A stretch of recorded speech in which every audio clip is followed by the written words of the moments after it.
Okay, here's our last little section on taking apart something as simple as a 12-bar form rhythm section and seeing what makes this thing tick and what makes this thing stay interesting. Okay, so background vocal parts. In this case, these are singers, live singers, singing a 3-part.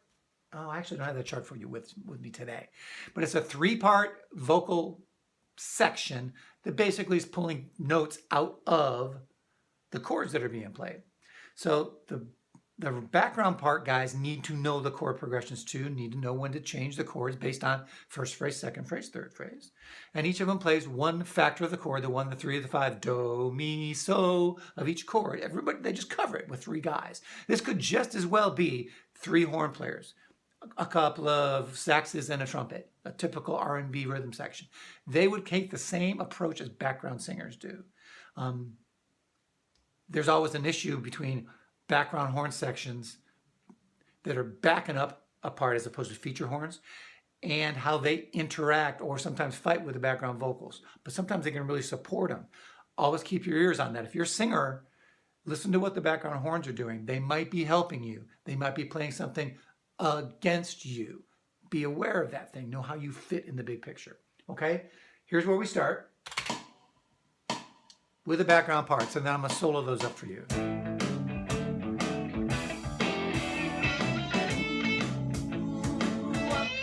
They have a rhythm. Long, short, short. Long, short, short. Remember? Something contrast. That was a change in vowel. Instead of oohs, it went to ahs.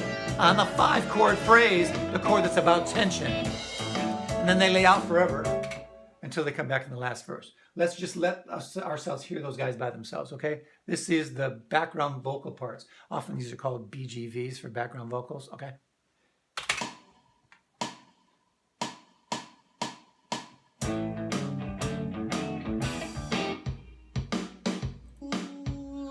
There's him, and then his friend here,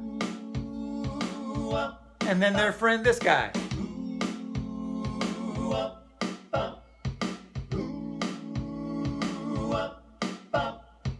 And then went to the ahs.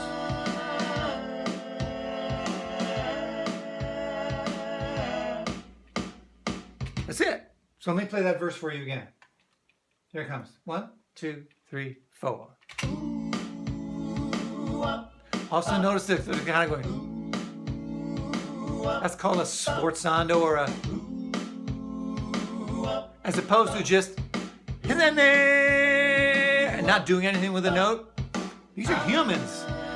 Let your background parts have life, have personality, have something to them. One more time. That's these guys by themselves. 1, 2, 3, 4. The wop bop thing is a leftover thing from the doo-wop days, but it makes them sound like horn punches. And that's what doo-wop was about. You try to vocally make the sound of horns. But the changing to the ahs on the 5-chord phrase is a cool trick. And then they lay out while everybody else plays. I want you to keep in mind that those background parts could just as well have been horns. As I said before, that could just as well have been a horn part. Guitar player could play that idea too, especially if he was using a volume pedal that went with a volume pedal, for instance. Bass player, not so much. Keyboard player, depending on what his part was, if he was playing organ,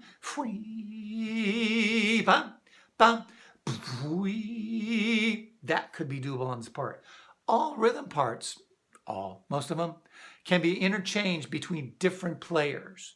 So if you have a rhythmic concept or a harmonic concept, no matter what you are, you can play that on your instrument. The only secret to remember is do not play what the guy next to you is playing. Be different. It's a mosaic, remember? So don't play what the guy's playing next to you, even if he's a guitar player and you're a sax player. With maybe the exception of making sure that the drummer's kick drum and the bass player really know what they're doing rhythmically together. But don't play in the same way that the guy does next to you. We'll have that in a different video, that concept. Let me take this out by just playing the whole darn thing again. With everybody up, nobody's soloing, and we'll be done with groove 1. See ya.